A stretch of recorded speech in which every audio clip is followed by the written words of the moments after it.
বাংলাকে সম্মান জানিয়ে আমরা জয় বাংলা একবার নয় 1000 বার বলবো, লক্ষ বার বলবো, বজ্রকণ্ঠে বলবো।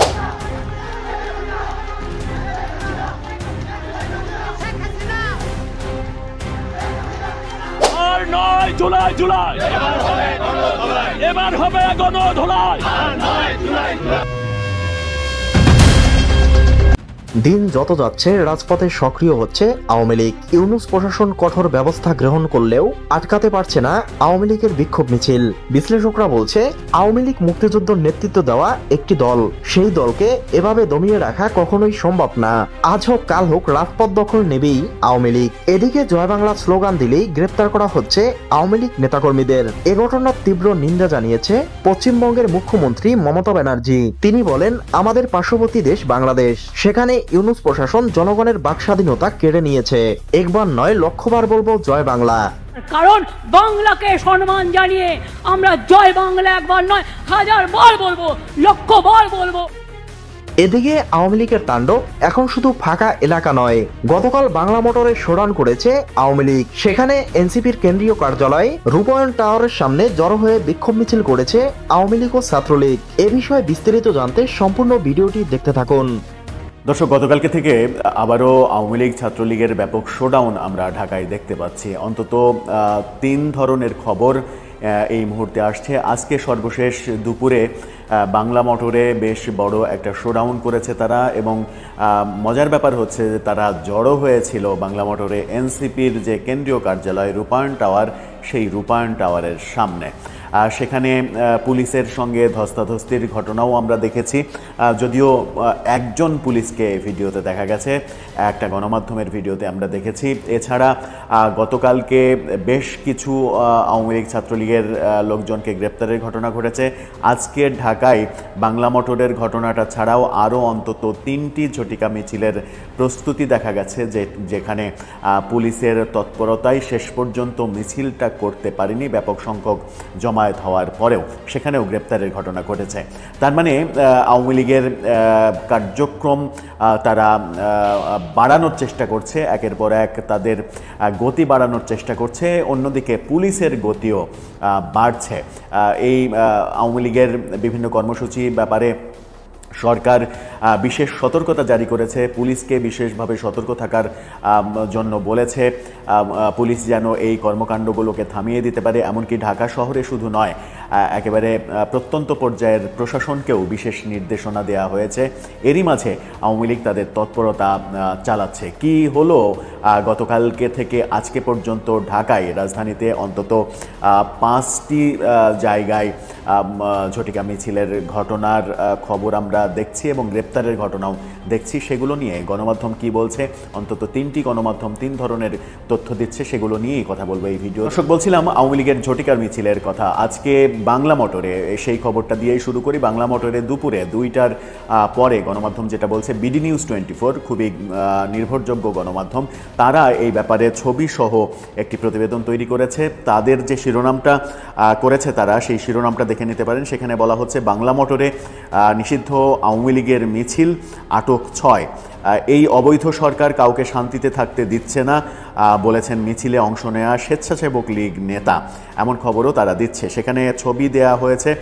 ছবি যেমন দেখেছি তেমনি এই খবরে বলা হচ্ছে, রাজধানীতে অন্তর্বর্তী সরকারের বিরুদ্ধে স্লোগান দিয়ে বিক্ষোভ মিছিল করেছে নিষিদ্ধ ঘোষিত আওয়ামী লীগের কয়েকশো নেতাকর্মী। বিডি নিউজ 24 বলছে কয়েক শত নেতাকর্মী বাংলা মোটরে জড়ো হয়েছিল। এটা কিন্তু একটা কি বলবো, সিগন্যাল বলা যেতে পারে সরকারের জন্য। শুক্রবার দুপুর 2:30টার দিকে, তার মানে হচ্ছে যে আজকেও আবার, গত সপ্তাহেও আমরা জুম্মার নামাজের পরে দেখেছিলাম তেজগাঁ এলাকাতে, আজকেও জুম্মার নামাজের পরে এই ঘটনাটা ঘটল। দুপুর 2:30টার দিকে ওই মিছিলের পর একটি বাইক সহ 6 জনকে আটকের তথ্য দিয়েছে পুলিশ। বাংলা মোটরের জাতীয় নাগরিক পার্টির কার্যালয়ের সামনে জড়ো হয়ে, অর্থাৎ এনসিপি কার্যালয়ের সামনে জড়ো হয়েছিল তারা। সেখান থেকে ইন্টারকন্টিনেন্টাল হোটেলের দিকে, অর্থাৎ শাহবাগের দিকে মিছিলটা যায়। সেখানে আওয়ামী লীগের নেতাকর্মী অনুসারীরা অংশগ্রহণ করে। মিছিলে থাকা আওয়ামী লীগ স্বেচ্ছাসেবক লীগের কেন্দ্রীয় এক নেতা bdnews24.com-কে জানিয়েছেন, এই অবৈধ সরকার কাউকে শান্তিতে থাকতে দিচ্ছে না। জননেত্রী শেখ হাসিনা সহ সারা দেশে আওয়ামী লীগের নেতাকর্মীদের মিথ্যা মামলা দিয়ে হয়রানি করছে। এর প্রতিবাদে আমরা মিছিল করেছি। তিনি আরও বলেছেন, আমরা দুপুর 2টার পর থেকে বাংলা মোটর মোড়ে লোকজন নিয়ে জড়ো হতে থাকি। 2:30টার দিকে ইন্টারকন্টিনেন্টাল হোটেলের রাস্তা ধরে মিছিল নিয়ে যায়। আমাদের মিছিল দেখে আশেপাশের লোকজনও মিছিলে যোগ দিয়েছে। পুরাতন এলিফ্যান্ট রোডের বোরাক টাওয়ারের এক কর্মচারী বিডি নিউজকে বলেছেন, হঠাৎ দেখি হাজার খানেক লোক শেখ হাসিনা স্লোগান দিচ্ছে, জয় বাংলা স্লোগান দিয়ে বাংলা মোটর থেকে বোরাক টাওয়ারের দিকে যাচ্ছে। মিছিলে শেখ হাসিনা আসবে, বাংলাদেশ হাসবে, জয় বাংলা, জয় বঙ্গবন্ধু, হটাও ইউনূস, বাঁচাও দেশ, এরকম স্লোগান দিতে দেখা গেছে। ডিএমপির রমনা বিভাগের উপ পুলিশ কমিশনার মাসুদ আলম তিনি বলেছেন, বাংলা মোটর থেকে আওয়ামী লীগের লোকজন মিছিল নিয়ে আসছিল, পুলিশ একটি বাইক সহ 6 জনকে আটক করেছে। এই মিছিলের একটা ভিডিও চিত্র আমরা দেখেছি খবরের কাগজের সৌজন্যে। খবরের কাগজ, দৈনিক খবরের কাগজ, তাদের একটি ভিডিও প্রতিবেদন দেখেছি। সেই ভিডিওতে দেখা যাচ্ছে যে একজন পুলিশ ব্যানার নিয়ে টানাটানি করছে, ব্যানার কেড়ে নেওয়ার চেষ্টা করছে, তারপরে আর একজনকে ধরার চেষ্টা করছে। কিন্তু সেখানে মিছিলের একাংশ দেখা গেলেও পুলিশের উপস্থিতি ওই একজনকেই দেখা গেছে। পুলিশ নিজেও হেলমেট পরিহিত অবস্থায় ছিলেন। তার মানে পুলিশ সেই সময় একজন পুলিশের পক্ষে তাদেরকে আটক করা কিংবা তাদেরকে থামানো সম্ভব হয়নি, এরকম দৃশ্য দেখেছি। এরকম খবর যখন বিডি নিউজ 24 দিচ্ছে, তখন আমরা যেটা দেখছি সেটা হচ্ছে যে আজকের পত্রিকা বলছে রাজধানীতে আরও 3টি ঝটিকা মিছিলের ঘটনা ঘটতে যাচ্ছিল, কিন্তু পুলিশ তাদের কর্মসূচি বানচাল করে দিয়েছে। পুলিশের উপস্থিতিতে সেটি আর হয়নি এবং সেখান থেকে 18 জনকে গ্রেপ্তার করেছে। আজকের পত্রিকার নিউজের শিরোনামটা দেখে নিতে পারেন, মিরপুর, রমনা ও গুলশানে আওয়ামী লীগের ঝটিকা মিছিলের চেষ্টা, গ্রেপ্তার 18 জনকে গ্রেপ্তার করা হয়েছে। এই খবরে বলা হচ্ছে যে মিরপুর মডেল থানা পুলিশ জানাচ্ছে, দুপুরে গোপন সংবাদের ভিত্তিতে মিরপুরের পাকপাড়া ডি টাইপ স্টাফ কোয়ার্টারের 1 নম্বর গেট এলাকায় অভিযান চালানো হয়। সেখানে আওয়ামী লীগ এবং অঙ্গ সংগঠনের কয়েকজন নেতাকর্মী সরকার বিরোধী স্লোগান দিচ্ছিলেন এবং অর্থাৎ মিছিল হচ্ছিল, মিরপুর থানা যেটা জানাচ্ছে, সেখানে স্লোগান দিচ্ছিলেন এবং নাশকতার পরিকল্পনা করছিলেন। পুলিশের উপস্থিতি টের পেয়ে 30-40 জন পালিয়ে গেলেও 6 জনকে আটক করা হয়। এছাড়া গুলশান, রমনা এবং গুলশান থানা পুলিশও পৃথক অভিযানে আরও 12 জনকে গ্রেপ্তার করে। ডিএমপির রমনা গুলশান থানা সূত্র জানাচ্ছে, গ্রেপ্তার ব্যক্তিরা নিষিদ্ধ আওয়ামী লীগ ও অঙ্গ সংগঠনের সক্রিয় সদস্য। তারা সংঘবদ্ধ হয়ে আইনশৃঙ্খলা বিনষ্ট ও রাজধানীর বিভিন্ন স্থানে ঝটিকা মিছিলের মাধ্যমে জনমনে আতঙ্ক সৃষ্টির চেষ্টা করছিল। মজার ব্যাপার হচ্ছে যে পত্রিকাগুলো সবাই নিষিদ্ধ আওয়ামী লীগ ব্যবহার করছে, কিন্তু আওয়ামী লীগ তো এখনও দল হিসেবে নিষিদ্ধ হয়নি। কার্যক্রম নিষিদ্ধ, কার্যক্রম শব্দটা কেন যেন ব্যবহার করেনি, হয়তো ব্যাপারটা শব্দ সংক্ষিপ্ত করার জন্যই তারা এভাবে বলেছে। এদিকে চ্যানেল 24 যেটা বলছে সেটা হচ্ছে যে ঢাকায় ঝটিকা মিছিলের প্রস্তুতিকালে আওয়ামী লীগ অঙ্গ সংগঠনের 12 নেতাকর্মী গ্রেপ্তার। এই ঘটনাটা ঘটেছে গতকালকে।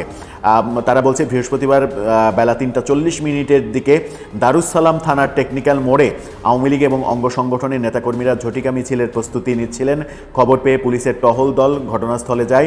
স্থানীয় লোকজনের সহযোগিতায় তাৎক্ষণিকভাবে 12 জনকে গ্রেপ্তার করা হয়। পুলিশের উপস্থিতি টের পেয়ে অন্যরা পালিয়ে যায়। গ্রেপ্তারকৃতদের বিরুদ্ধে আইনানুগ ব্যবস্থা গ্রহণ চলছে। আর শুক্রবার মানে আজকে, গতকালকের এই তথ্যটা আজকে ডিএমপির মিডিয়া এবং পাবলিক রিলেশন বিভাগের উপকমিশনার তালেবুর রহমান স্বাক্ষরিত একটা বিজ্ঞপ্তিতে জানানো হয়েছে কাদের কাদের গ্রেপ্তার করা হয়েছে সেটিও জানানো হয়েছে। তার মানে আওয়ামী লীগের কার্যক্রম, রাজধানীতে আওয়ামী লীগের ঝটিকা মিছিল এবং সেই মিছিলের বহর ক্রমেই বাড়ছে, যখন সরকারের তৎপরতাও ব্যাপক তৎপরতার কথা এবং বিশেষ করে তারা মিটিং করে যে সিদ্ধান্ত নিচ্ছেন, যে সিদ্ধান্তগুলো আনুষ্ঠানিকভাবে জানানো হচ্ছে, সেখান থেকে আমরা জানতে পারছি যে সরকারও তৎপর হচ্ছে। সরকার আইন শৃঙ্খলা রক্ষাকারী বাহিনীকে তৎপর করছে এবং তৎপর আছে বলেই মনে হচ্ছে যে আজকে যে 18 এবং বাংলা মোটর থেকে 6 জন, 24 জনকে আজকেই গ্রেপ্তার করা হয়েছে। গতকালকে 12 জনকে গ্রেপ্তার করা হয়েছে। মানে হচ্ছে যে গত 2 দিনেই, গতকালকে এবং আজকে ঝটিকা মিছিলের ব্যাপার থেকেই 36 জনকে গ্রেপ্তারের ঘটনা নিশ্চিত করছে গণমাধ্যম এবং পুলিশ। তার মানে পুলিশ ব্যাপক সক্রিয় অবস্থানে গিয়েছে। এই মুহূর্তে আওয়ামী লীগের লোকজন ঝটিকা মিছিলের একের পর এক চেষ্টা করে যাচ্ছে, তারাও থামছে না এবং পুলিশও তাদের অভিযান অব্যাহত রেখেছে। এই পরিস্থিতি কোন দিকে যায়, কোন দিকে মোড় নেয়, এই মিছিলের বহর কিংবা এই মিছিলের লোকসংখ্যা শত শত থেকে সেটা আরও অনেক বেশি বৃদ্ধি পায় কিনা, সেপ্টেম্বরকে কেন্দ্র করে অনেক কিছুই দেখছি। গত সপ্তাহে তেজগাঁতে দুটো সহ তিনটা মিছিলের ঘটনা দেখেছি, সেখানেও গ্রেপ্তারের ঘটনা দেখেছি। সেই মিছিলকে কেন্দ্র করে তাৎক্ষণিকভাবে গ্রেপ্তার করতে না পেরে রাতে দিনে পুলিশ অভিযান চালিয়ে অনেককে গ্রেপ্তার করেছে।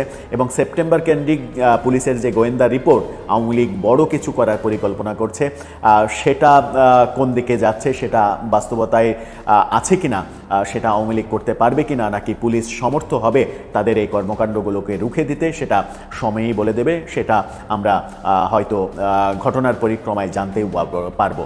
দর্শক, আপনার কি মনে হয় পরিস্থিতি কোন দিকে যাচ্ছে? আপনার মতামত জানিয়ে লিখতে পারেন আমাদের